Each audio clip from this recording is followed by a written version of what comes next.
பிரியமானவர்களே, ஆண்டவரும் அருமை இரட்சகருமா இருக்கிற இயேசு கிறிஸ்துவின் இனிய நாமத்தினாலே மற்றொரு நல்ல காலை பொழுதிலே உங்களை சந்திப்பதிலே நான் அதிகமாக மகிழ்ச்சி அடைகிறேன்.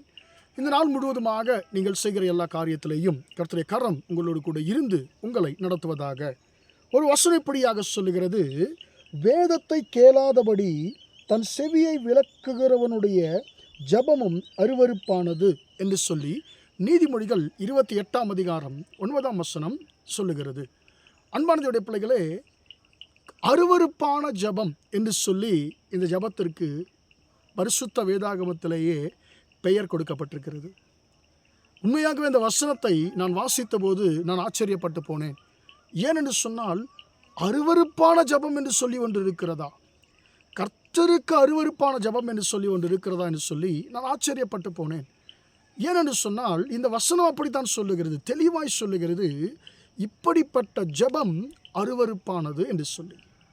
யாருடைய ஜபம் அருவருப்பானது என்று சொல்லி நாம் பார்க்கும்போது, வேதத்தை கேளாதபடிக்கு, கர்த்தருடைய வார்த்தைகளை கேட்காதபடிக்கு, கர்த்தர் பேச விரும்பும் பொழுது அவைகளுக்கு செவி சாய்க்காதபடிக்கு, வேத வசனம் நம்மை கண்டித்து உணர்த்தும் பொழுது அதற்கேற்றாற்போல நாம் நம்மை சீர்படுத்தி கொள்ள முடியாதபடிக்கு நம்முடைய செவியை நாம் விலக்கி கொள்ளுகிறோம் என்று சொன்னால், நாம் ஜெபிக்கும் பொழுது கர்த்தர் தம்முடைய செவியை விலக்கி கொள்ளுவாராம். அந்த ஜெபம் கர்த்தருடைய பார்வையில் அருவருப்பானது என்று சொல்லி நான் சொல்லவில்லை, பரிசுத்த வேதாகமம் சொல்லுகிறது.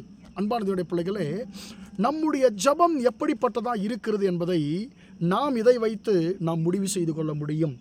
நாம் ஒருவேளை கர்த்தருடைய வார்த்தை நம்மை கண்டித்து உணர்த்தும் போது நாம் அதற்கு செவி கொடுப்போம் என்று சொன்னால், உண்மையாகவே நம்மை அந்த வசனம் சீர்படுத்தும், கர்த்தருக்கு பிரியமானவர்களாய் மாற்றும். அப்பொழுது நம்முடைய ஜெபம் நிச்சயமாக ஏற்றுக்கொள்ளப்படும். ஆனால் கர்த்தர் பல முறை நம்முடைய வார்த்தைகளை, நம்முடைய வாழ்க்கையை சீர் செய்து கொள்ளும்படியாக தம்முடைய வார்த்தையின் மூலமாக, வேத வார்த்தையின் மூலமாக நம்மோடு கூட பேசும் பொழுது நாம் அந்த வேதத்தினுடைய வசனங்களுடைய சத்தத்திற்கு செவியை விலக்குவோம் என்று சொன்னால், நாம் ஜெபிக்கும் பொழுது அந்த ஜெபம் கர்த்தருடைய பார்வையில் அருவருப்பான ஜெபமாய் மாறும் என்று சொல்லி பரிசுத்த வேதாகமம் சொல்லுகிறது. அன்பான தேவனுடைய பிள்ளைகளே, சவுல் ராஜாவை குறித்து பரிசுத்த வேதாகமத்தில் வாசிக்கிறோம். சவுல் ராஜா கர்த்தருக்கு பிரியமில்லாத காரியங்களை செய்து கொண்டே இருந்தார். கர்த்தரை துக்கப்படுத்துகிற காரியங்களை செய்து கொண்டே இருந்தார். கர்த்தர் தம்முடைய வார்த்தையின் மூலமாக அவருக்கு பலமுறை எச்சரிப்பை கொடுத்தார். சாமுவேல் தீர்க்கதரிசியின் மூலமாக கர்த்தர் தம்முடைய வார்த்தையை கொண்டு பலமுறை எச்சரிப்பை கொடுத்தார். ஆனால் எதுக்குமே அவர் செவி சாய்த்ததாக நாம் பார்க்கவே முடியாது. தன்னுடைய ஆபத்து, தனக்கென்று ஒரு ஆபத்து வரும் பொழுது மட்டும்தான் அவர் கர்த்தரிடத்தில் வருகிறவராய் காணப்பட்டார். அன்பான கர்த்தருக்கு பிரியமில்லாத காரியங்களை செய்கிறவராய் காணப்பட்டார். அது நிமித்தமாக என்ன நடக்கிறது? 1 சாமுவேல் 28ஆம் அதிகாரத்தில் வாசிக்கும் பொழுது, சவுல் கர்த்தரிடத்தில் விசாரித்த பொழுது ஆண்டவர் அவனுக்கு பதிலை கொடுக்கலையாம்.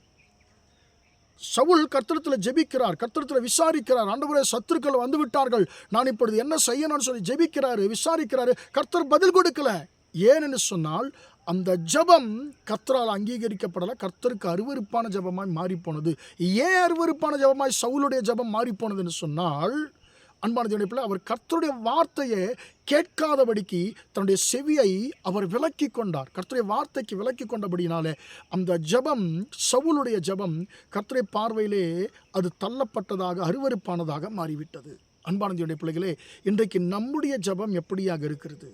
நாம் ஒருவேளை கர்த்தருடைய வார்த்தை கண்டிக்கும் பொழுது நாம் அதற்கு ஒப்பு கொடுத்து நம்மை சீர்படுத்திக் கொள்வோம் என்று சொன்னால், நிச்சயமாக நாம் சொல்ல முடியும், என்னுடைய ஜெபம் கர்த்தர் நிச்சயமாக ஏற்றுக்கொள்வார் என்று சொன்ன கர்த்தருடைய கண்டிப்பை நான் எடுத்துக்கொள்ளுகிறேன். கர்த்தர் என்னை கண்டித்து உணர்த்தும் பொழுது அதற்கு நான் செவிசாய்க்கிறேன் என்று சொல்லி நான் சொல்லும் பொழுது நிச்சயமாக கர்த்தர் நம்முடைய ஜெபத்தை கேட்பார். நம்முடைய ஜெபம் அருவருப்பானது அல்ல என்று சொல்லி நாம் தெரிந்து கொள்ள முடியும். ஆனால் ஒருவேளை கர்த்தருடைய வார்த்தை தொடர்ந்து நம்ம எச்சரித்து, நீ செய்து கொண்டிருக்கிற காரியம் சரியில்லை, நீ தவறான வழியில் போய்கொண்டிருக்கிறான்னு சொல்லி கர்த்தருடைய வார்த்தை நம்மை கண்டித்து உணர்த்தும் பொழுது அதற்கு நாம் செவி விலக்குவோம் என்று சொன்னால், கேட்காமல் இருப்போம் என்று சொன்னால், நம்முடைய ஜெபம் நிச்சயமாக கர்த்தருடைய பார்வையிலே அருவருப்பான ஜெபமாய் மாறும். அன்பான தேவனுடைய பிள்ளைகளே, ஒருவேளை இதுவரைக்கும் நாம் அப்படி இருப்போம் என்று சொன்னால், கர்த்தருடைய வார்த்தை நம்மை கண்டித்து உணர்த்தும் பொழுது இன்றைக்கு பார்த்துக்கொள்ளலாம், நாளைக்கு பார்த்துக்கொள்ளலாம் என்று சொல்லி நாம் தவணை போட்டுக்கொண்டே நாம் கர்த்தருடைய வார்த்தையை நாம் மீறி நடப்போம் என்று சொன்னால் நம்முடைய ஜெபம் கர்த்தருக்கு அருவருப்பான ஜெபமாய் மாறிவிடும். எனவே இன்றைக்கு நம்முடைய வாழ்க்கையை நாம் சீர்படுத்திக் கொள்வோமாக. ஜெபிப்போமா? இரக்கமுள்ள தகப்பனே, உம்மை நன்றியோடு துதிக்கிறோம், ஸ்தோத்திரிக்கிறோம் ஐயா. இம்மட்டுமாக அந்த வார்த்தைகளை கேட்ட நம்முடைய பிள்ளைகளை ஆசீர்வதியும் ஆண்டவரே. வேதத்தை கேளாதபடிக்கு தன்னுடைய செவியை விலக்குகிறவனுடைய ஜெபம் அருவருப்பானது என்று சொல்லி ஆண்டவரே நாங்கள் வாசிக்கிறோம் ஐயா. ஆண்டவரே, எங்களுடைய ஜெபம் நீர் கேட்கக்கூடிய ஜெபமாக ஆண்டவரே, உமக்கு ஆண்டவர் சுகந்த வாசனையான உகந்த ஜெபமாக தகப்பனே இருக்க வேண்டுமே தவிர நீர் அருவருக்கிற முறையிலே ஆண்டவரே எங்கள் ஜெபங்கள் இருக்கக்கூடாது. ஆண்டவரே அப்பா ஸ்தோத்திரம், எங்களுடைய வாழ்க்கையிலே எங்கள் ஜெபங்கள் ஆண்டவர் ஜெப வாழ்க்கை சவுல் ராஜாவை போல் ஆண்டவரே நீர் அருவருக்கிற விதத்தில் இராதபடிக்கு ஆண்டவரே உமக்கு உகந்த விதத்தில் ஆண்டவரே உம்முடைய வார்த்தையை கேட்டு நடந்து ஆண்டவரே உமக்கு உகந்த ஒரு ஆண்டவரேப்பா ஜெபத்தை ஆண்டவரே நாங்கள் ஏறெடுக்கிறவர்களாக இருக்க தகப்பனே நீர் எங்களுக்கு உதவி செய்யும்படியா ஜெபிக்கிறேன். ஒருவேளை உம்முடைய வார்த்தைக்கு ஆண்டவரே நாங்கள் கீழ்ப்படியாமல் மீறி நடக்கிறவர்களாய் எங்கள் சுபாவங்கள் இருக்கும் என்று சொன்னால் கர்த்தர் நீர் இன்றைக்கு எங்களை சீர்படுத்தும்படியாய் உம்முடைய வார்த்தைக்கு எங்களை ஒப்புக் கொடுக்கிறோம். ஆண்டவரே கர்த்தா, இந்த வார்த்தைகளை கேட்டுக்கொண்டிருக்க ஒவ்வொருவருக்கும் இந்த கிருபையை கொடுத்து நீ நடத்தும்படியாய் இயேசுவின் இன்ப நாமத்தில் ஒப்புக் கொடுத்து ஜெபிக்கிறேன் ஜீவனுள்ள நல்ல பிதாவே. ஆமேன், ஆமேன். பிரியமானவர்களே, கர்த்தர் உங்களை ஆசீர்வதிப்பாராக. Praise the Lord, praise the Lord.